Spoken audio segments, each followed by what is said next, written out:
히브리서 9장 22절입니다. 함께 봉독하시죠. 율법을 조차 거의 모든 물건이 피로써 정결케 되나니 피 흘림이 없은즉 사함이 없느니라. 아멘. 여러분, 초등학교 시절에 국어 시간에 배웠던 아낌없이 주는 나무라는 그 이야기가 기억나십니까? 나무가 한 소년을 너무 사랑해서 과일과 가지와 이파리와 줄기, 나중에는 밑둥까지 다 내어주고도 소년이 행복해하는 모습을 보면서 행복해했다라는 그런 아낌없이 주는 나무, 창작 동화죠. 그때 당시에 저희 담임선생님은 아주 훌륭한 그리스도인이셨어요. 저희 선생님은 자신의 모든 것을 다 내어주면서도 사랑하는 소년의 행복해하는 모습을 보면서 자신도 행복해서 어쩔 줄 모르는 그 나무의 이야기를 읽어주시면서 성경에 나와 있는 돌아온 탕자의 이야기를 오버랩시켜서 설명을 해주시곤 하셨습니다. 지금도 기억에 생생한 우리 담임선생님의 가르침은 자신의 유산을 미리 다 챙겨서 허랑방탕하게 탕진을 한 후에 면목 없는 돼지의 모습으로 돌아온 아들에게 또다시 상속자의 상징인 가락지를 끼워주시고 좋은 옷을 입히신 후에 큰 잔치를 베풀어 주신 그 아버지의 사랑이 바로 아낌없이 주는 나무의 헌신적 사랑이라는 요지의 내용이었어요. 그 후 오랜 시간이 흘러서 제가 성경을 통해 탕자의 비유를 진지하게 공부를 하게 되었을 무렵 저는 우리 선생님이 주셨던 그 비유에 관한 선지식이 있었기 때문에 어렵지 않게 그 비유의 핵심을 간파할 수 있었습니다. 아낌없이 주는 나무라는 창작 동화의 주인공이 그 소년이 아닌 나무이듯이 그 비유의 주인공은 탕자가 아닌 아버지입니다. 아버지의 재산 중 일부를 유산으로 받아서 그것이 자신을 행복하게 해줄 수 있다고 믿은 그 둘째 아들은 하나님 아버지의 품을 떠나서 자신들 속에 내재된 그 제한된 자원을 가지고 스스로의 노력으로도 행복에 이를 수 있다고 철석같이 믿으면서 바벨탑을 쌓아 올라가는 우리 타락한 아담들의 모습을 그대로 반영하고 있는 거예요. 그러나 그 화려해 보이는 아담들의 삶은 탕자의 삶이 그러했듯이 더러운 돼지우리 안에서 돼지들의 음식인 쥐염 열매를 나누어 먹는 꼴에 불과한 것이고 결국 돼지우리로 결론 지어지게 될 것임을 그 비유는 보여주고 있는 것입니다. 그 탕자가 재산을 다 써서 돼지우리로 들어간 게 아니라 아버지와의 관계를 절단하고 아버지 것을 가지고 나가서 내 맘대로 살아보겠다라고 하는 그 상태가 돼지우리라는 것입니다, 여러분. 그리고 그 상태에서 그가 추구하는 모든 것이 바로 돼지가 먹는 쥐염 열매인 거예요. 그런데 아들의 패역으로 상처 입은 아버지, 유산을 미리 달라고 하는 건 아버지 빨리 죽으세요라는 말과 똑같은 거였거든요. 그렇게 상처 입은 아버지는 여전히 문 밖에 서서 그 돼지 같은 아들을 기다리고 계시다가 상거가 아직 먼데도 불구하고 아직 먼 거리에 있는데도 불구하고 아들에게로 맨발로 뛰어나가 그를 맞이하셨어요. 그게 바로 우리를 향한 하나님 아버지의 헌신적 사랑을 보여주는 것입니다. 아버지는 한 번도 아들을 원수로 생각하신 적이 없었던 거예요. 우리가 하나님 아버지를 떠나 자격지심에 그분을 원수로 대했던 것입니다. 저는 그 비유를 읽으면서 늘 궁금했던 것이 있었어요. 도대체 그 패역한 아들이 어떻게 자신의 잘못을 뉘우치게 되었으며 어떻게 면목 없는 얼굴로 아버지께로 돌아갈 수 있게 되었는가 말입니다. 그야 물론 힘든 상황이 닥치니까 아버지가 생각이 났겠지. 이 세상에서 힘든 일을 겪는 사람들이 전부 하나님 아버지를 찾던가요? 그렇지 않습니다. 심지어 어떤 사람은 나를 창조한 어떤 신이 있다면 내가 본때를 보여주겠다 하고 자기의 목숨을 스스로 끊기도 합니다. 절대 어려운 상황이 닥쳤다고 해서 모든 인간들이 하나님 아버지께로 돌아가지 않아요. 나중에 십자가 복음에 대해서 올바로 이해를 하게 된 후 저는 그 비유에 아주 중요한 복음의 핵심이 숨어 있다는 것을 알게 되었어요. 탕자의 비유, 그 전체의 주제는 바로 십자가입니다. 탕자의 비유는 십자가를 중심으로 하여 그 이전에 타락한 죄인들의 비참한 현실과 십자가 이후에 복된 하늘의 현실을 그려놓은 거예요. 예수 그리스도의 십자가가 없었다면 우리는 그냥 할 일 없이 돼지우리 같은 이 세상에서 돼지들과 함께 쥐염 열매에 불과한 이 세상의 힘들을 경쟁하며 다투며 서로 빼앗고 빼앗기다가 결국 돼지우리에 불과한 이 세상에서 돼지처럼 더럽게 죽게 되었을 거예요. 그게 타락한 전 인류의 운명이었습니다. 요즘 보니까 나이 어린 연예인들이 수십억짜리 집을 사고 또 어떤 사람은 수백억짜리 아파트에서 매일 아침 한강의 일출을 보면서 산다고 너스레를 떨던데 여러분 그런 것들이 부럽습니까? 이건 세상이 미친 것입니다. 잠시 와서 1시간 정도 신나게 놀다 가면 어떤 이들이 평생 벌어야 할 그 돈을 한 번에 버는 이 세상, 이게 미친 게 아니고 어떻게 정상이라고 할 수 있겠어요? 그런데 예수를 믿는다고 하는 사람들조차도 그걸 부러워하고 있단 말입니다. 그건 돼지우리 같은 세상이에요. 쥐염 열매 갖고 자랑하는 것입니다. 근데 성도라는 사람들이 그 돼지가 먹는 쥐염 열매를 부러워하고 있는 거예요, 지금이요. 그 돼지우리 같은 세상 속으로 하나님의 은총이 뚫고 들어왔어요. 돼지우리 속으로 창조주 하나님께서 돼지의 모습을 하고 내려와 버린 것입니다. 그게 성육신이에요. 그리고는 그 돼지들 가운데 얼마에게 믿음이라는 것을 선물로 쏟아 부으셔서 자신들은 왕이라고 착각을 하고 있는 그들의 실체를 올바로 바라보게 하셨어요. 다른 이들은 자기들이 돼지인지 아무도 몰라요. 그냥 그게 자랑스러운 것이겠거니 하고 살아가는데 어떤 이들에게만 그들이 돼지인 것이 보여졌고 어떤 이들에게만 그 돼지들이 추구하는 것이 쥐염 열매라는 것이 인식되어졌단 말입니다. 그 믿음이 아니었다면 하나님의 백성들 또한 이 세상에서의 자신들의 삶이 돼지와 같은 삶이었다는 것을 인식하지도 못한 채 여느 돼지들과 함께 쥐염 열매 쟁탈전에 참전하여 죽도록 고생만 하다가 돼지처럼 죽을 뻔했던 거예요. 그런데 그들의 삶 속에 믿음이 임하자 이 세상이 돼지우리에 불과한 것임이 깨달아진 거예요. 그러다 보니 그들의 소원은 하루속히 그 돼지우리 속에서 빠져나가는 것으로 집중이 돼요. 그 돼지우리 속에서 뿌리박고 거기서 대장 되겠다라는 그 소원이 완전히 뒤집어 엎어져서 여기서 어떻게 하면 빠져나갈 수 있을까에 그의 소원이 집중이 된단 말입니다. 결국 그들은 돼지우리 같은 이 세상에서 빠져나와 천국 문 밖에서 기다리고 계신 아버지에게로 돌아가게 되는 거예요. 그때 그 아버지가 맨발로 뛰어나와 내 아들 잘했다, 내 딸아 잘했다 하고 칭찬해 주시는 것입니다. 그 모든 것이 예수 그리스도의 십자가로 말미암는 거예요. 그러니까 예수 그리스도의 십자가는 우리의 눈을 뜨게 하여 하나님 없이 살고 있는 우리 죄인들의 실체를 정확하게 인식하게 만들어서 그 돼지우리 속에서의 구원의 필요성을 깨닫게 해 주심과 동시에 우리에게는 구원에 이를 수 있는 능력이나 재주나 방법이 없다는 것을 알려주심으로 해서 하나님의 은혜만을 꼭 붙들게 하는 데까지 우리를 인도하시는 거예요. 그러니까 탕자의 비유 전체를 한 가지 그림으로 축약하라 그러면 십자가를 그리시면 되는 것입니다. 따라서 십자가를 아는 이들은 자기들이 은혜 받은 돼지임을 인정하는 이들인 거예요. 은혜는 받았지만 여전히 하나님의 은혜가 떠나면 돼지일 수밖에 없는 은혜 받은 돼지. 은혜는 받았는데 여전히 돼지 같은 삶을 살고 있잖아요, 우리가. 그러니까 나는 돼지입니다 라고 인정하는 돼지들. 돼지 하니까 자꾸 기분 나쁘세요? 시편 22편 6절로 가보세요. 나는 벌레요 사람이 아니라 사람의 회방거리요 백성의 조롱거리니이다. 이거 다윗의 시예요. 하나님의 마음에 합한 자라 불리던 다윗이 자기를 가리켜 벌레라고 이야기합니다. 벌레. 이 시편은 다윗이 썼지만 메시아의 시편이라 불리는 시예요. 따라서 우리를 대표하여 죽으신 예수의 시이기도 한 거예요. 우리의 대표가 자신을 가리켜 벌레라고 하세요. 벌레들을 하나님 아들로 만드시기 위해 성자 하나님이 벌레가 되신 거예요. 따라서 우리는 구원받은 벌레이기도 해요. 돼지가 좀 낫죠. 그러니까 바퀴벌레 같은 거 너무 무시하지 마세요. 여러분이 벌레입니다.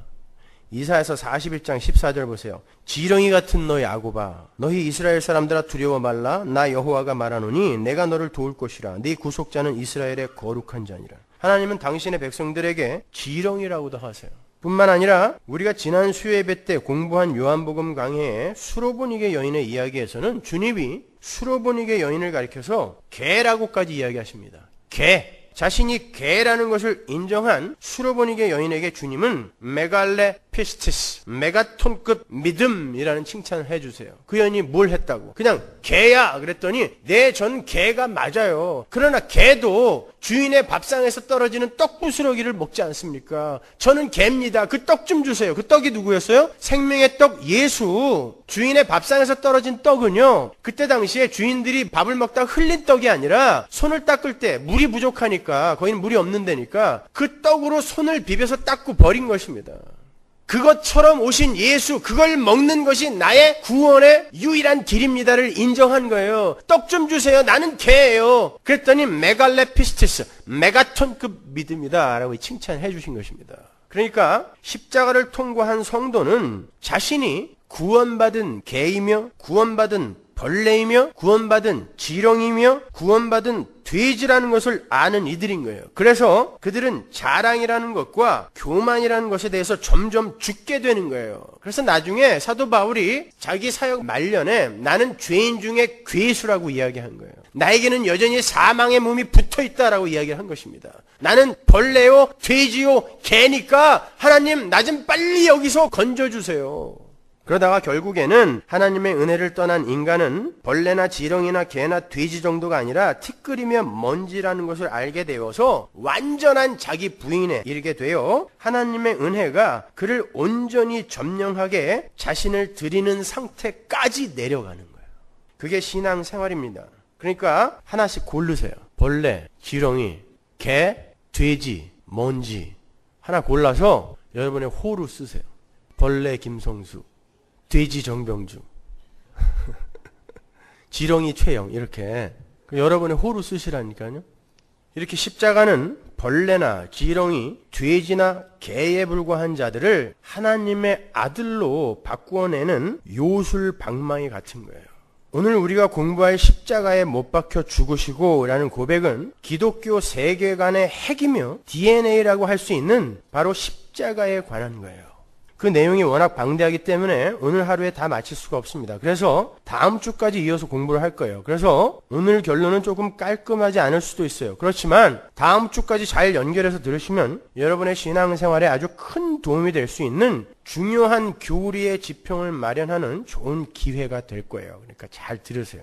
1922년에 제가 존경하던 목사님으로부터 어떤 목사님의 이야기를 들은 적이 있어요. 그 목사님은 마산의 어떤 교회에서 부목사로 섬기고 계셨는데 이제 오랜 부목사 생활을 접고 담임 목회를 하기 위해서 하나님께 기도를 드리고 있던 차에 몸에 이상이 생겨서 병원에 갔더니 암 말기였어요. 이미 온몸에 암세포가 전부 퍼져서 3개월 정도밖에 살 수 없다는 진단이 나왔답니다. 그 후 목사님의 건강 상태는 극도로 악화되었고 누가 봐도 얼마 살지 못할 사람처럼 보였다고 그래요. 그 와중에 충북 음성에 있는 한 교회에서 주일 설교를 좀 해달라는 요청이 왔답니다. 사실은 아무것도 모르는 그 교회 담임 목사님께서 미국 유학을 떠나시면서 평소에 아끼던 후배를 담임 목사로 추천을 하고 가셨던 것이었어요. 영문도 모른 채 설교 부탁을 받은 그 목사님은 그 설교가 자기 생애 마지막 설교가 될 것임을 직감하고 어떤 설교를 할까 하나님 앞에 엎드려서 기도를 하기 시작하셨다 그래요. 그런데 아무리 고민을 하고 기도를 해도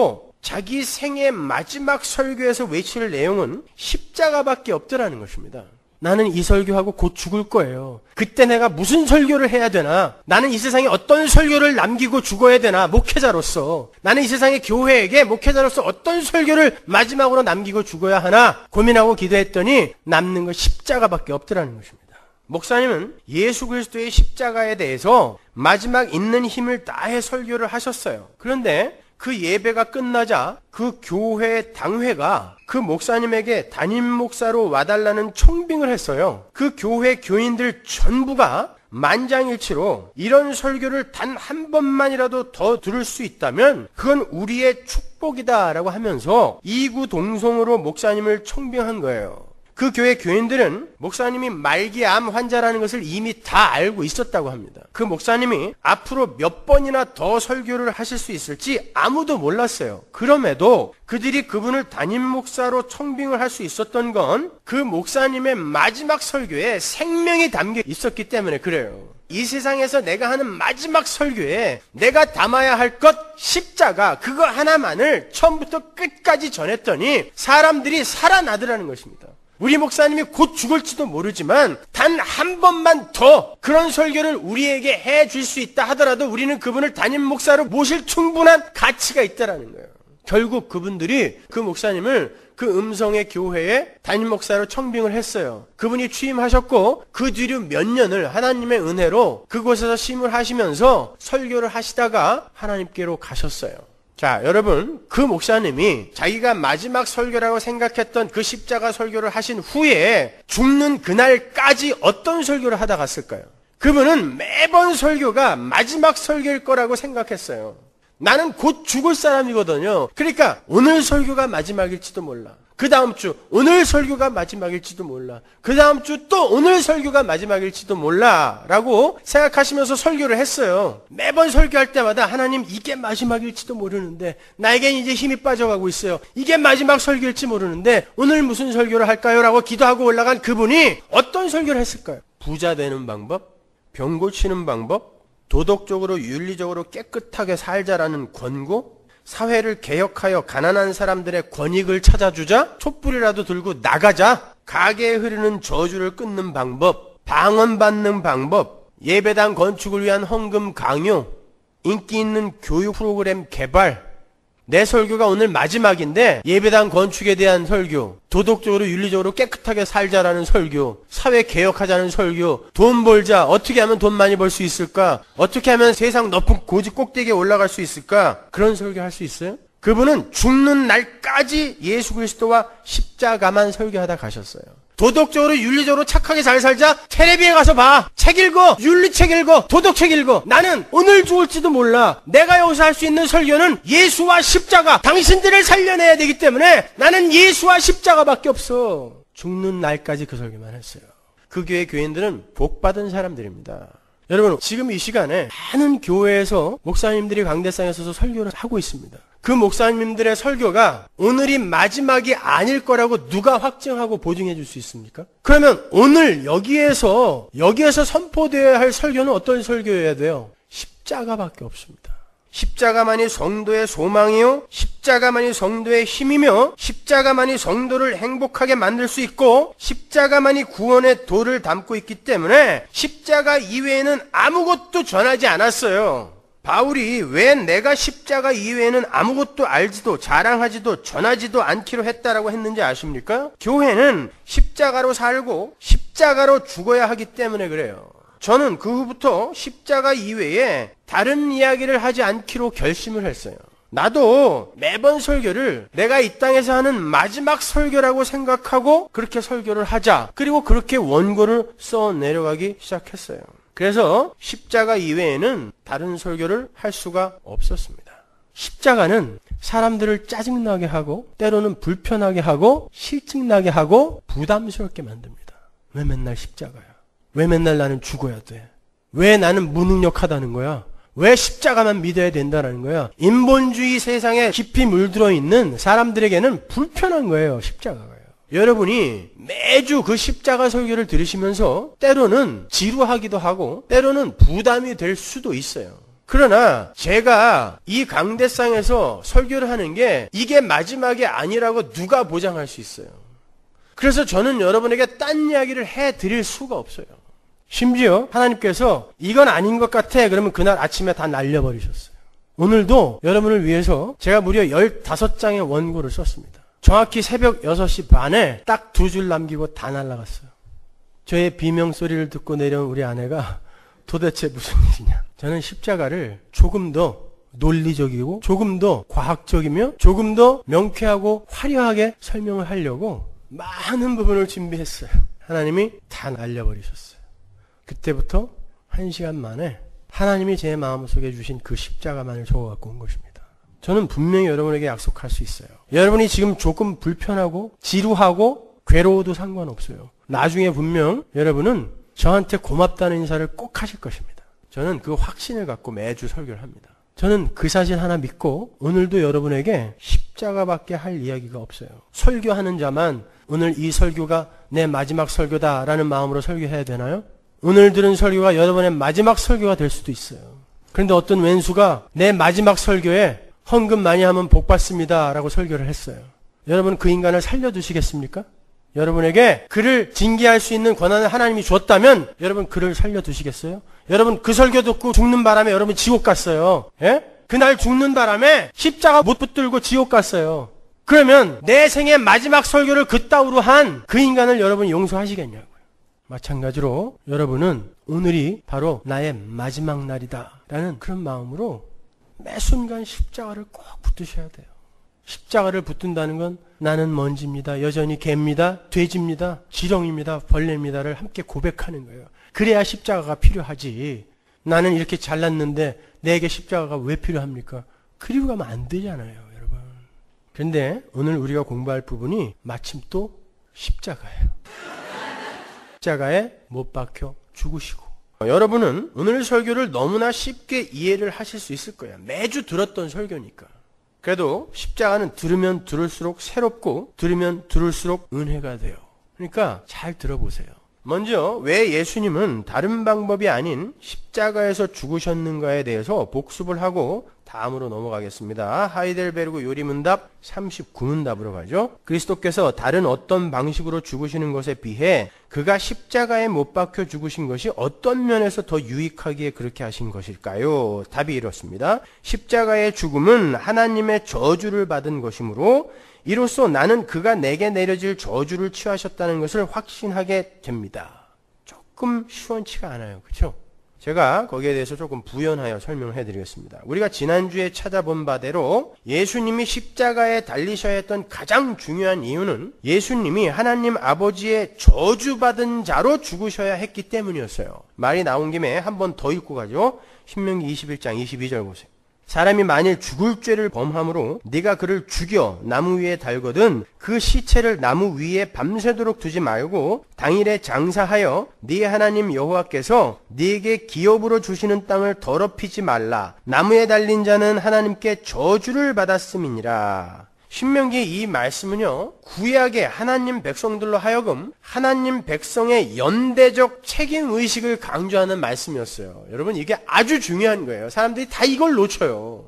그 앞에 문맥을 전혀 고려하지 않고 요거만 따서 읽어서 그래요. 이 신명기 21장의 말씀의 문맥을 따라 올라가 보면 한 사람이라도 현저하게 하나님의 백성답지 못한 죄를 범하거든 사람의 손도 대지 말고 돌로 쳐서 죽여서. 왜? 부정해지니까. 부정한 거 손대면 부정해지니까 돌로 던져서 쳐 죽여서 나무에 달아 놓아 온 백성들로 하여금 그가 하나님에게 저주를 받았음을 보도록 하고 또한 자신들도 그러한 동일한 죄를 범하려는 마음에서 벗어나도록 경계를 하라는 거였어요. 그러니까 이 권면은 하나님의 백성 전체의 하나님 나라 백성다운 삶과 그런 의식의 확대를 위한 권면이었던 거예요. 좀 더 쉽게 말하면 하나님의 법을 어긴다라는 것은 매우 심각하고 괴악한 것이므로 그러한 자들을 죽여서 나무에 매달아 그 수치됨을 알리고 그 저주와 형벌이 정말 이 땅에 왔음을 드러내고 그러한 것이 재발하지 않게 하려는 거였어요. 그러니까 한 사람이 표본이 되어 걸려서 다른 이들이 저주의 죽음에 이르지 않게 하는 그 연대성 대표의 원리, solidarity, 그 representation principle, 그것이 바로 그 저주받은 나무 십자가의 포인트인 거예요. 신명기 21장 22절 23절의 그 말씀은 바로 그 연대성 대표의 원리의 포인트가 있는 것이지, 야 죄 지으면 전부 이렇게 죽는다, 그것만을 이야기하는 게 아니라 말입니다. 그런데 유대인들은 그 앞의 내용은 전부 다 생략해버리고 나무에 달린 자마다 저주 아래 있다라는 그 말만 부각시켜서 이해를 한 거예요. 연대성에 관한 부분은 배제해버리고 나무에 달린 자는 저주받은 자라는 그 정죄에만 집중을 했단 말입니다. 그 신명기 21장의 내용을 예수님의 십자가와 연결을 시켜보세요. 하나님은 예수 그리스도를 십자가에 매다심으로 말미암아 1차적으로는 예수님의 십자가를 덧입지 못한 죄인들의 그 결국을 보여주신 거고요. 그러니까 그 십자가는 우리에 대한 고발장이란 말입니다. 너희들이 저렇게 죽어야 되는 거야 라는 고발장이란 말이에요. 그리고 두 번째로 그렇게 하나님의 법을 어긴 수많은 아담들을 대신해서 하나님의 아들이 대신하여 그리고 대표로 저주의 장대 위에 달리셨음을 고지하는 것이고, 세 번째로 그렇게 구원받은 자들로서 계속해서 하나님의 법을 어기는 삶을 아무렇지도 않게 살 수 있니까지를 물으시는 거예요. 여기까지를 제가 다음 주까지 이어서 설명을 해드릴 거예요. 그러니까 우리는 십자가에 달리신 예수님의 모습을 보면서 대속의 죽음을 죽으신 제물로서의 어린 양 되심이라는 그 인식에 앞서서 그것이 바로 우리 자신의 실존이며 결국이었다는 것을 인정해야 되는 거예요. 아울러 우리는 그 속에서 예수와 성도들 간의 그 연대성, 그 대표의 원리를 읽어낼 수 있어야 되는 거예요. 신명기 21장의 내용처럼 예수 하나가 십자가에 달려서 죽으심으로 말미암아 다른 이들이 그 죽음의 공로를 힘입어 살아나게 되는 연대성, 히브리 사람들에게 있어서 대표의 원리, 그 연대성이라는 것은 아주 자연스러운 것이었어요. 우리는 잘 이해가 안 가잖아요. 그들은 그냥 그것을 하나님이 결정해 놓으신 대전제로 받아들였어요. 우리랑은 달랐어요. 인간의 논리로는 설명이 불가능한 그런 것, 그게 바로 대표의 원리예요. 설명이 안 돼요. 어떻게 아담이 우리를 대표하여 우리를 모두 죄인으로 만들었는지, 어떻게 예수님이 우리의 대표가 되어서 우리가 받아야 할 저주를 받아 죽으실 수 있는지 우리는 설명할 수가 없어요. 그리고 성경도 거기에 대해 굳이 설명을 붙이지 않습니다. 그러나 우리는 성경 전반에 흐르는 대표의 원리를 거부할 수가 없어요. 이스라엘의 왕이 잘하면 이스라엘 전체가 칭찬을 받고, 이스라엘의 왕이 패역한 짓을 하면 이스라엘 전체가 하나님의 진노 아래 놓이게 되는 그 연대성의 원리를 우리는 다 이해할 수는 없지만, 그것이 성경의 대전제라는 것을 알기에 그냥 수긍하고 받아들이는 것일 뿐이에요. 성경에는 그렇게 설명이나 변증을 덧붙이지 않는 대전제들이 많이 있어요. 하나님의 존재의 확인에 관한 것이라든지 삼위일체 사상이라든지 설명을 해주지 않아요. 그러한 것은 우리가 인간의 언어와 사고로 설명할 수도 없고 이해할 수도 없어요. 그러나 성경이 대전제로 우리에게 제시하고 있기에 우리는 믿음으로 수용하는 거예요. 사실 우리의 삶 속에서도 우리가 증명하거나 설명할 수 없는 대전제가 많이 있어요. 1 더하기 1은 2. 왜 2입니까? 설명하실 수 있어요? 1 더하기 1이 원래 대전제로 3이라고 전제가 되어 있으면 여러분은 그걸 3이라고 여기며 지금 살 거란 말입니다. 근데 1 더하기 1은 2라는 대전제가 누군가로부터 주어졌더니 여러분은 그냥 받아들이면서 살아요. 어떻게 DNA가 RNA에게 정보를 전달하고 RNA가 어떻게 프로틴을, 단백질을 합성을 하는지 우리는 몰라요. 근데 그게 법칙으로 정해져 있어요. 만류 인력을 여러분이 설명할 수 있어요? 왜 모든 것은 지구 중심을 향하여 끌어당겨지죠? 설명이 안 돼요. 그러나 그런 모든 것들은 하나님에 의해 자연의 법칙으로 우리에게 대전제로 주어져 있기 때문에 여러분 받아들이잖아요. 근데 왜 성경에서 이야기하는 건 굳이 증명을 요구합니까? 대표의 원리, 연대성이라는 것은 성경이 그냥 대전제를 우리에게 준 거예요. 성경은 하나님이 살아계시다라는 것까지도 증명하지 않아요. 그냥 하나님이 계셔. 근데 그분이 태초에 천지를 창조하셨어부터 시작한다니까요. 우리는 그걸 믿음으로 믿어요. 그냥 받아들여요. 저는 대표의 원리, 누구보다도 회의론자였던 제가 대표의 원리를 아무런 의심 없이 받아들입니다. 하나님이 정하셨으니까 맞습니다 하고 가는 거예요. 그렇게 십자가는 바로 연대성 아래에서 우리를 대표하고 대신하여 저주를 받으신 예수님의 죽음을 말하는 거예요. 따라서 성도는 그 예수님의 십자가를 바라보면서 우리의 죽음을 바라보아야 되는 것이고, 그 대속의 죽으심으로 우리를 그 십자가에서 끌어내리신 하나님의 은혜를 아울러 바라볼 수 있어야 하는 것이며, 이제 다시는 그러한 저주의 삶을 살고 싶지 않다는 하나님 백성다운 삶의로의 몸부림까지 연결시킬 수 있어야 되는 거예요. 그게 십자가입니다. 하나님은 그러한 연유에서 예수님을 십자가에 매다신 거예요. 이것이 바로 너희들의 모습이니까 회개하고 은혜를 붙들라는 것이었어요. 그런데 유대인들은 그 십자가에서 자기 자신들의 모습을 보기는커녕 훌륭하고 고매한 자기 자신들과는 달리 홀로 십자가에서 죽어버린 저주받은 예수에만 집중한 거예요. 거기에서만큼은 연대성을 인정하고 싶지 않았던 것입니다. 아무튼 예수님은 저주받아 마땅한 아담들, 그 중에서 창세전에 하나님의 택하심을 입은 이들을 위해서 그들의 저주를 대신하고 대표하여 모두 다 받아내시고 십자가에서 죽으신 거예요. 예수님이 왜 꼭 십자가에, 그 신명기 21장에서 이야기한 십자가에 매달려 죽으셔야 했는지 이제 잘 아시겠죠?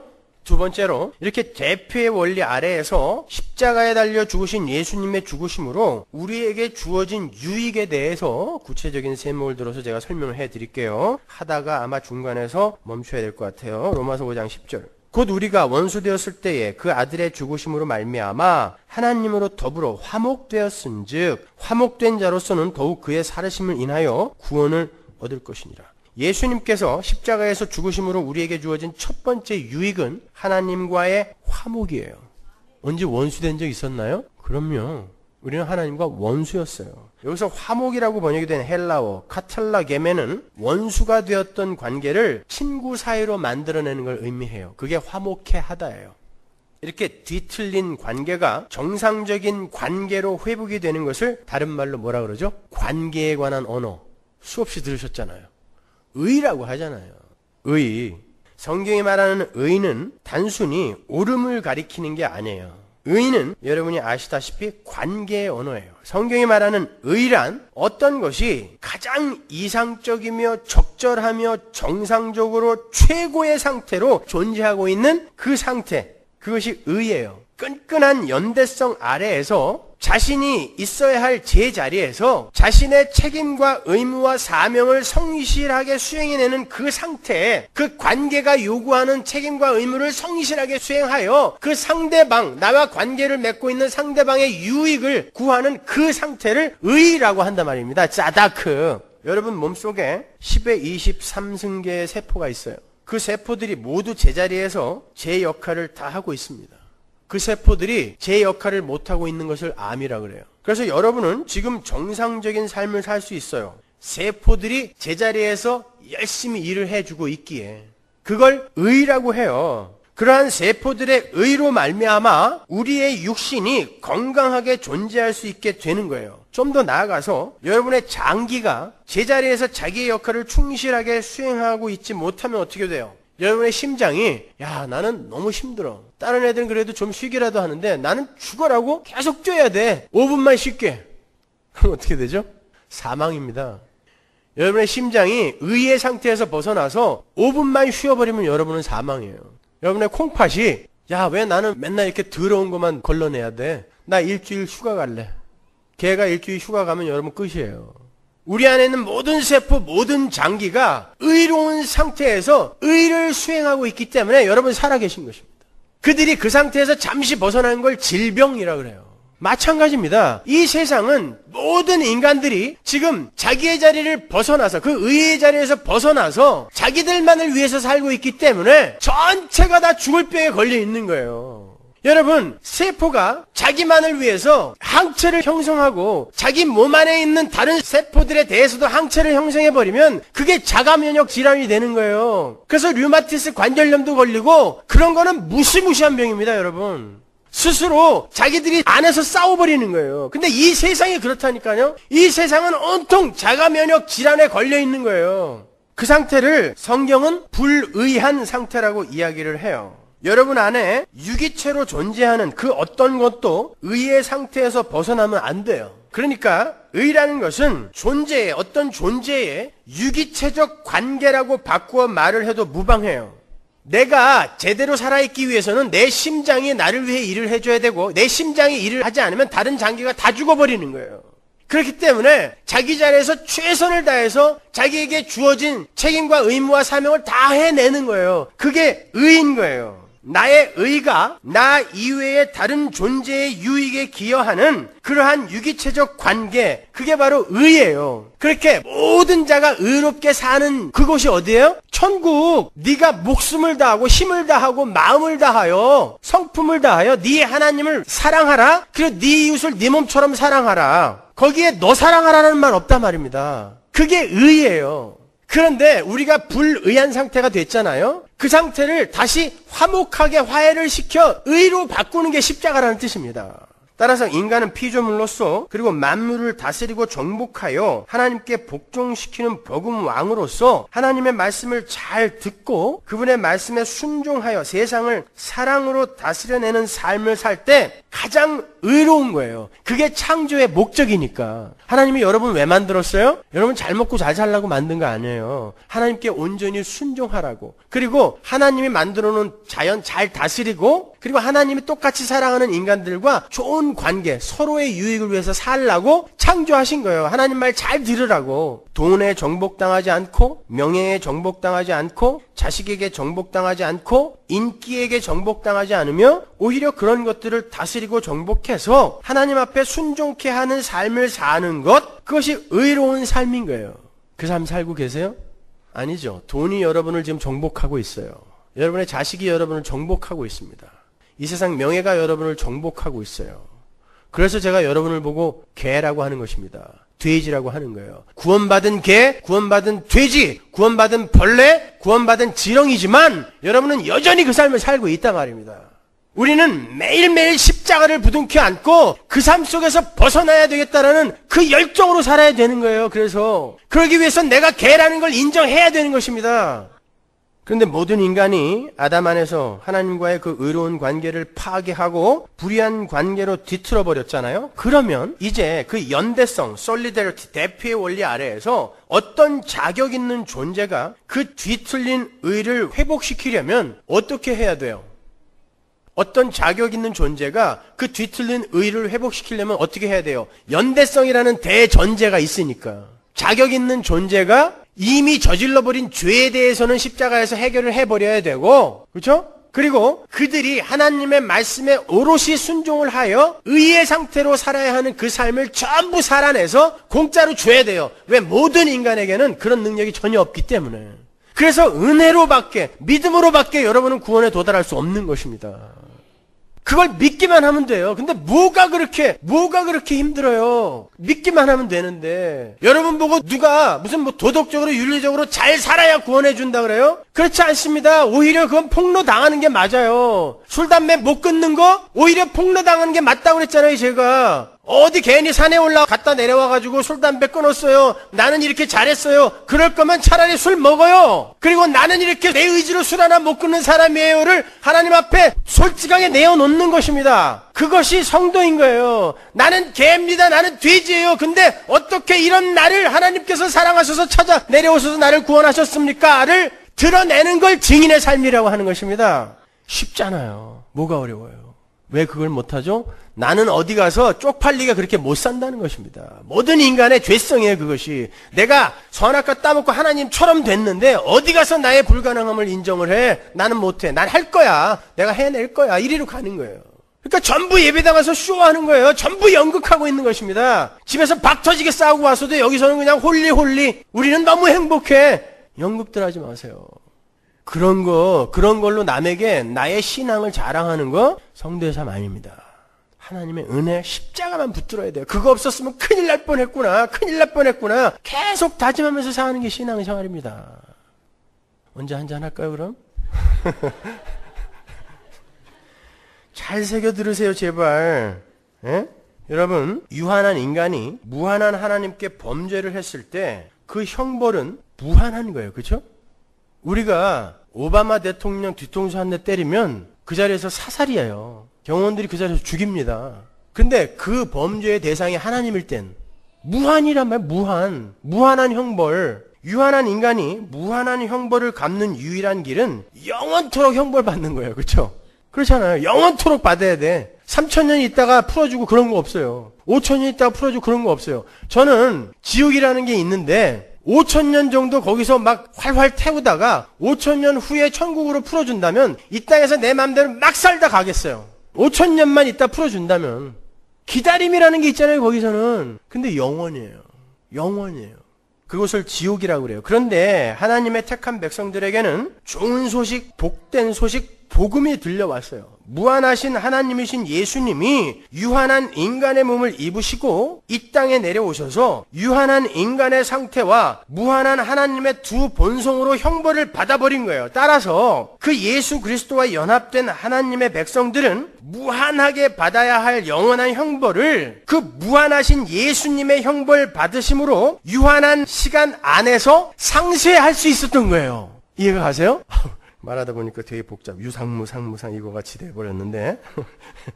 이해가 가세요? 무한하신 하나님이 유한한 인간의 몸을 입고 내가 받아야 할 무한한 형벌을 무한한 하나님의 본성을 갖고 벌을 받아버리셨어요. 그래서 무한한 영원히 받아야 할 형벌이 그 안에서 완전히 해결이 됐어. 할렐루야. 할렐루야는 이런 데서 외치는 거예요, 여러분. 그래서 예수님이 하나님이셔야 되고 인간이셔야 되는 거예요. 그래서 예수님은 인간의 몸을 입으시고 복음 왕의 자격으로 이 땅에 오셔서 첫 번째 아담과 같은 상태로 오셔서 십자가에 죽기까지 하나님의 말씀에 순종을 해내신 것이고 원수들을 위해서 목숨을 주신 거예요. 주는 너의 하나님을 목숨 걸고 사랑하고 내 이웃을 내 몸처럼 사랑하라 하는 그 의의 삶을 완전하게 사시고 그 삶을 우리에게 전가시켜 주시고 가신 거예요. 그래서 우리는 하나님과 화목하게 되었고 비로소 의로운 자가 된 거예요.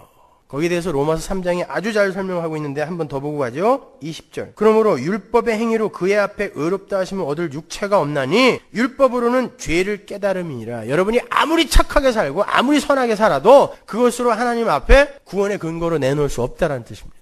이제는 율법 외에 하나님의 한 의가 나타났으니 율법과 선지자들에게 증거를 받은 것이라. 곧 예수 그리스도를 믿음으로 말미암아 모든 믿는 자에게 미치는 하나님의 의인이 차별이 없느니라. 모든 사람이 죄를 범하였음에 하나님의 영광에 이르지 못하더니 그리스도 예수 안에 있는 구속으로 말미암아 하나님의 은혜로 값없이 의롭다 하심을 얻은 자 되었느니라.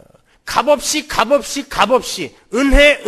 은혜 그냥 무상으로 주어진 거예요. 여러분에게 무상으로. 우리에게서는 요만한 의도 나올 수 없기 때문에. 25절. 이 예수를 하나님이 그의 피로 인하여 믿음으로 말미암는 화목 제물로 세우셨으니 이는 하나님께서 길이 참으시는 중에 전에 지은 죄를 간과하심으로 자기의 의로우심을 나타내려 하심이니. 그러니까 하나님은 한 번도 의롭지 않은 적이 없었어요. 그렇기 때문에 자기가 사랑하고자 처음부터 지은 그 백성들에게 끝까지 의롭게 행하셨어요. 그래서 아들까지 주신 거예요. 그 의로움이 나타나서 우리를 의롭게 만들어 버리신 것입니다. 그걸 믿기만 하면 돼요. 우리 인간 측에서 하나님과 인간 사이에 그 의의 관계에 기여하도록 내놓을 수 있는 건 전무예요. 하나도 없어요. 그래서 하나님은 하나님의 의, 즉 하나님의 열심이 담긴 하나의 방법을 제시하셨는데 그게 바로 예수 그리스도의 십자가였던 거예요. 그래서 우리는 그 예수의 대표 되심에 의해 값없이 의로운 자가 된 거예요. 25절에 의가 나오고 화목이 나오죠. 의는 화목과 밀접한 관계에 있는 단어란 말이에요. 아니 같은 거예요. 그런데 그것이 전적으로 하나님의 사랑에 의해서 하나님의 의지에 의해서 비롯된 거예요. 요한일서 4장 9절 하나님의 사랑이 우리에게 이렇게 나타난 바 되었으니 하나님이 자기의 독생자를 세상에 보내심은 저로 말미암아 우리를 살리려 하심이니라. 사랑은 여기 있으니 우리가 하나님을 사랑한 것이 아니요 오직 하나님이 우리를 사랑하사 우리 죄를 위하여 화목제로 그 아들을 보내셨습니다. 또 나오죠. 화목하게 하기 위해서 우리와 끊임없이 화목하게 살고 싶으셔서 아들을 보내신 거예요. 십자가에 달아 죽여버리신 것입니다. 그래서 우리는 하나님과 의로운 관계 속으로 복귀를 하여 의로운 자가 된 거예요. 여러분은 의로운 분들입니다. 의로운 분들이에요. 하나님의 아들들이고 하나님의 딸들입니다. 그렇다면 이제 세 번째로 왜 우리는 하나님과 화목하게 지내야만 하는가에 관해서 한번 살펴보자고요. 간단하게 살피고 마칠게요. 그냥 타락한 상태지만 우리끼리 잘 먹고 잘 살다가 가면 안 됩니까? 왜 꼭 우리를 구원하셔야 돼요? 왜 하나님은 꼭 우리와 화목하게 사셔야 되죠? 왜 하나님은 당신과 화목하지 못한 존재들을 전부 유황 불못에 넣어야 됩니까? 성경은 하나님과 화목하지 못하고 불의한 상태로 존재하는 모든 것들의 상태를 사망이라고 해요. 에베소서 2장 1절 보세요. 너희의 허물과 죄로 죽었던 너희를 살리셨도다. 그때 너희가 그 가운데서 행하여 이 세상 풍속을 쫓고 공중의 권세 잡은 자를 따랐으니 곧 지금 불순종의 아들들 가운데서 역사하는 영이라. 전에는 우리도 다 그 가운데서 우리 육체의 욕심을 따라 지내며 육체와 마음에 원하는 것을 하여 다른 이들과 같이 본질상 진노의 자녀이었더니 긍휼에 풍성하신 하나님이 우리를 사랑하신 그 큰 사랑을 인하여 허물로 죽은 우리를, 계속해서 죽었다고 그래요. 성경은 하나님께 불순종하는 상태, 하나님의 말씀에 귀를 기울이지 않고 내 힘으로 행복에 도달해보라는 세상의 미혹에 귀를 기울이며 세상의 명령을 쫓아 사는 상태, 자기의 욕심을 따라 살고 육체와 마음에 원하는 것을 행하며 사는 것을 죽은 것이라고 해요. 그건 당연하고 자연스러운 건 줄 알았죠? 여러분의 소원을 이루면서 사는 건 당연한 것인 줄 알았잖아요. 근데 그걸 죽은 것이라고 이야기한단 말입니다. 성경이요. 죽은 것, 육체의 욕심을 따라 지나며 육체와 마음에 원하는 것을 하는 것. 여기서 욕심이라고 그러니까 나는 그래도 욕심은 안 부렸는데 육체의 소원이란 뜻이에요. 여러분의 소원을 이루면서 사는 그 삶 전체가 죽은 삶이라니까요. 50억짜리 집 짓는 거 내 목적으로 삼아 사는 사람 죽은 거예요. 이 세상에서 제일 비싼 차 타는 거 내 목적으로 삼아 사는 사람 죽은 거예요. 내 자식 이 세상에서 제일 훌륭한 사람으로 만들어내야지 이거 목적 삼아 사는 사람 죽은 것입니다. 그곳이 지옥이에요. 죽은 자들이 사는 곳, 지옥. 따라서 이 세상은 지옥입니다. 근데 그 사망이 어떻게 왔어요, 우리에게?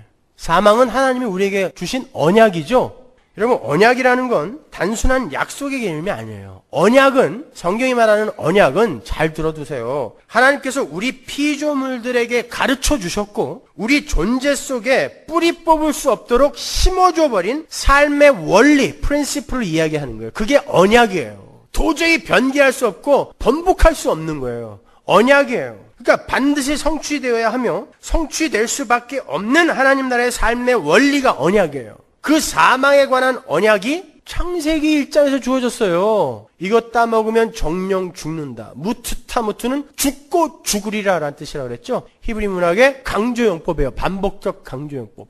반드시 죽일 거야. 그러니까 하나님의 말을 안 들으면, 불순종하면 인간은 반드시 죽는다. 이게 바로 하나님 나라의 삶의 원리예요. 그리고 언약이에요. 그래서 그 약속을 어긴 자들은 반드시 죽어야 돼요. 그래서 다 죽었어요. 다 죽었어요. 그래서 디모데후서 2장 13절 보면 우리는 미쁨이 없을지라도 주는 일향 미쁘시니 신실하시다는 뜻이에요. 자기를 부인하실 수 없으시리라. 한 번 한 약속은 절대 부정할 수 없다는 뜻입니다. 그러니까 하나님과 불화한 상태에서 자신의 꿈과 야망을 쫓으면서 하나님 이외의 다른 힘과 가치로 자신을 행복하게 만들려고 하는 그 상태가 바로 사망의 상태예요. 그렇게 살면 지옥 간다가 아니라 그렇게 사는 것 자체가 지옥입니다. 그걸 마귀들이 요만한 쾌락, 요만한 만족 그런 거 허락해서 잊고 살게 만드는 거예요. 그래도 이 세상은 살만하구나 이렇게 느끼게 만들어주는 거예요. 이 세상이 지옥이에요.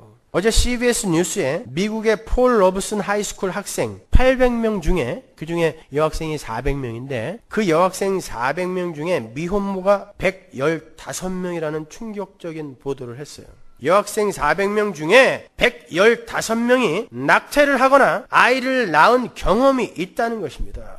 다른 나라 이야기가 아니라 우리의 딸들의 이야기인 것입니다. 재미삼아 사람을 죽이기도 하고 아버지가 친딸을 수년간 성폭행을 해서 아이를 낳기도 하고 어머니가 생활고로 아이들을 살해해요. 에이즈에 걸린 여자 매춘부가 300명의 남자와 잠자리를 해서 복수극을 펼칩니다. 이게 전부 다 어제 하루 동안의 헤드라인 뉴스예요. 어제 하루 동안. 이 세상이 살만한 세상입니까? 이 세상은 죽은 거예요. 죽어있는 시체들이 자기들은 절대 죽은 자들이 아니라고 길을 쓰며 살아있음을 증명하려고 하는 세상이 바로 오늘날 세상입니다. 죽었는데 산 자들처럼 행동하는 자들을 좀비라고 그러죠. 이 세상은 좀비들의 세상입니다. 여러분 중에 예수 믿고 나서도 가끔 가위에 눌리시는 분들 계시죠. 그럼에도 믿음이 없는 사람이라는 오명을 뒤집었을까봐 말도 못하고 얼마나 답답하셨습니까? 어떤 사람은 하도 귀신이 자기를 깔고 앉고 올라타고 해서 손을 올려서 이렇게 만져본 적도 있대요. 자기는 귀신 다리를 수없이 많이 만져봤다는 거예요. 예수 믿고도 그런 일을 경험하는 게 맞습니까? 맞습니다. 마틴 루터는 귀신을 실제로 보고 살았어요. 옷장 문만 열면 조그만 애가, 눈동자가 없는 조그만 여자아이가 자기를 보고 눈물을 뚝뚝 흘리곤 했어요. 봤다니까요. 여러분, 왜 하나님이 여러분에게 그런 경험을 허락하실까요? 바로 우리가 하나님의 뜻을 좇지 않고 이 세상을 사랑하며 이 세상의 삶의 원리를 쫓아 사는 것이 그렇게 귀신이 올라탄 삶이라는 것을 경각시켜 주시는 거예요. 왜 가위 눌리는 건 그렇게 무서워하면서 정작 너희들의 일상 속에서 귀신 들린 삶을 살고 있는 너희 자신에 대해서는 그렇게 관대하며 무관심하냐고 하는 것을 우리에게 알려주시는 것입니다. 가위 눌리는 건 그렇게 무서워하면서 귀신다리 만지는 건 그렇게 무서워하면서 정작 자기들이 이 세상 풍속을 좇고 이 세상 권세 잡은 자들의 미혹에 미혹되어 자기들의 육신의 소원만을 이루면서 살아가는 것, 그게 바로 귀신 들린 자의 삶인데 그건 왜 하나도 안 무서워하냐는 거예요. 너희들이 지금 아무렇지도 않게 살아가는 그 삶이 바로 이 가위 눌린 삶인 거야를 가르쳐주는 거예요. 이 세상은 너무 둔감해져 있어요. 너무 둔감해져 있어요. 한번 생각해 보세요. 여러분이 성령의 음성을 쫓아 살 때가 많아요. 개, 돼지, 벌레, 지렁이처럼 마귀의 유혹에 끌려 살 때가 더 많아요. 후자가 훨씬 많죠. 그러면 여러분은 계속해서 가위 눌려 계신 거예요. 귀신이 올라타 있는 것입니다. 근데 거기에 대해서는 아무도 위기의식을 갖지 않아요. 그렇다고 그런 걸 자주 경험하는 게 좋은 거 아니에요. 그 밥 잘 안 먹고 다이어트하고 그래서 헛거 보이는 거니까 밥 잘 드시고 운동 열심히 하세요. 그 살 빼갖고 누구한테 보이려고 그러시는 거예요 도대체.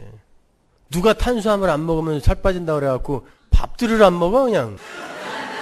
골고루 먹어야 건강해지는 거예요. 고기만 그렇게 먹으니까 헛거 보이는 거예요. 여러분, 우리는 돼지의 삶, 개의 삶, 지렁이의 삶, 벌레의 삶, 티끌의 삶을 너무도 아무렇지도 않게 그냥 살고 있어요. 그러면서 그 지옥이 잠시 주는 쾌락과 매력에 속아서 열심히 사망을 살고 있는 거예요. 그래서 하나님은 때때로 당신의 백성들에게 그러한 삶이 진짜 행복한 삶이 아니라 지옥이라는 것을 경험하게 해 주시기도 하는 것입니다.